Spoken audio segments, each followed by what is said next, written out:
Баршаңызға сәлем. Мен сіздерге шапанға лейкаласыз сызып пішудің үлгісін көрсетемін. Ең алдымен мойын айналасы 8 см белгілеп аламыз. Одан кейін жоғарыдан төмен 3 см сызып алып, иығымызды 13 см түсіреміз. Артқа бөлімі, артқа айналым. Мойын айналасы 3 см, иығы 13 см. Келесі, иықтан төмен белге дейін 40 см стандарт сызып аламыз. Жоғарыдан төмен 40 см екіге бөлеміз. 20 см белгілеп аламыз. Иықтан төмен 20 см белгілеп сызып аламыз. Келесі бұл кеуде айналымы. Кеуде айналымына 3 см қосамыз. Арқа айналымы 19 см белгілеп сызып аламыз төмен.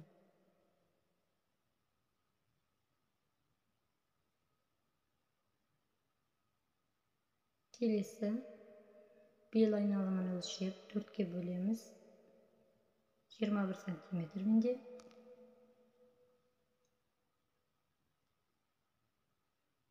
Кеуде айналымы мен бел айналымын қосамыз. Келесі белден төмен 18 см белгілеп алып, бөксе айналымы 25 см өлшеп аламыз. Белгілеп, бел мен бөксе айналымын қосамыз. Ары қарай ұзындығымызды өлшеп аламыз. Белден төмен 80 см ұзындықты өлшеп сызып аламыз.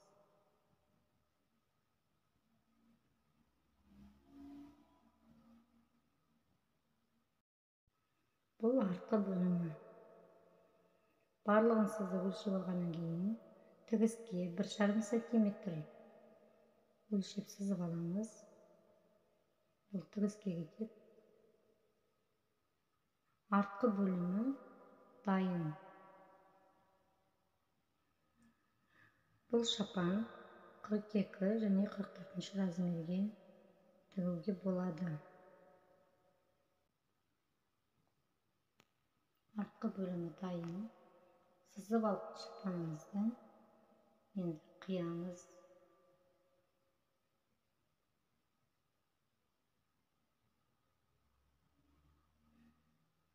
Артқы бөлімі екінші матаға түсіріп, дәл осылай алдыңғы бөлімін сызып дайындап аламыз. Алдыңғы бөлімін тек қана выточканы 1,5 см қосып сызамыз. Алдыңғы бөлімін дайындап алдық. Бізде мойын айналасы 8 см, алдына 6 см қосамыз. Тоже 1,5 см белгілеп тігіске қалдырамыз. Выточка 1,5 см. 3 см біз жоғары жағынан қосамыз. Бұл бел мен бөксе айналымы ортасы. Келесі дайын болған сызып алған шапанымызды енді қиямыз. Бұл шапандардың мойнын әртүрлі қылып пішуге болады. Жаға салып, жаға салмай, тік жаға арқылы пішуге болады. Әртүрлі қылып пішуге болады.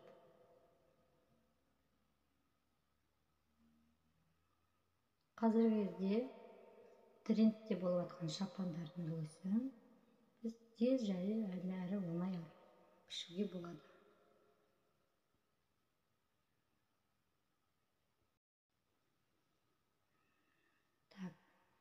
Бұл выточка дейміз. Яғни көкірек айналасын екінші матаға түсіру үшін ине қадап, келесі жағын белгілеп аламыз. Сол белгілеген жерден сызып аламыз. Ине арқылы екінші матаға түсіріп аламыз. Енді белін өлшеп аламыз. Екінші матаға белін белгілеп қоямыз. Бұл тіккен кезінде ыңғайлы болу үшін. Келесі алдын артын пішіп болдық. Енді астарды пішеміз. Ол үшін матамызды паровый өтекпен өтектеп аламыз. Сосын пішілген матамызды қойып, астырып қиып аламыз.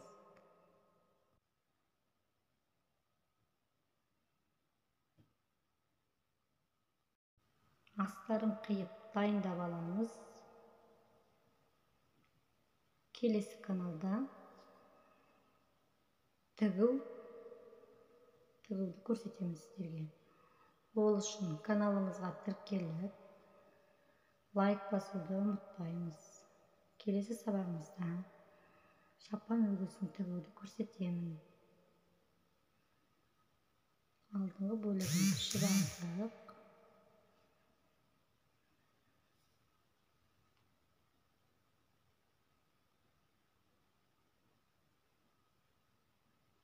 Өтекпен басып аламыз, паровой өтекпен.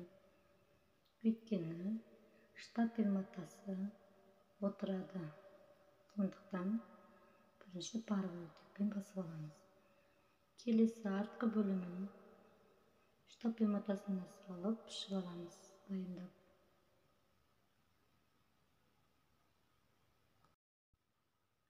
Қазіргі кезде шапандарда накидка деп, шапандар жұқа матадан да, қалың матадан да тігеді. Әртүрлі ғып, кім қалай атайды өздері заказ беруге болады. Женін пішеміз келесі. Ол үшін матамызды дайындап алып, қолдың ұзындығын өлшеп сызып аламыз. Келесі қол айналымын өлшеп, екіге бөлеміз. Ұзындықтан 14 сантиметрді белгілеп алып, қол айналасы 22 сантиметрді белгілеп сызып қосамыз.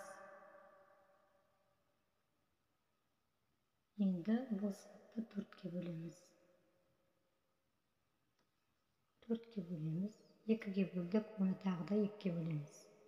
Келесі 2 сантиметр өлшеп аламыз, одан 1 сантиметр. Келесі тағы да 1 сантиметр астыңғы жақтан өлшеп аламыз. Өлшеп алған сызықтарды бір-біріне қосамыз. Женнің көлемі мен кең қылдым, 20 сантиметр.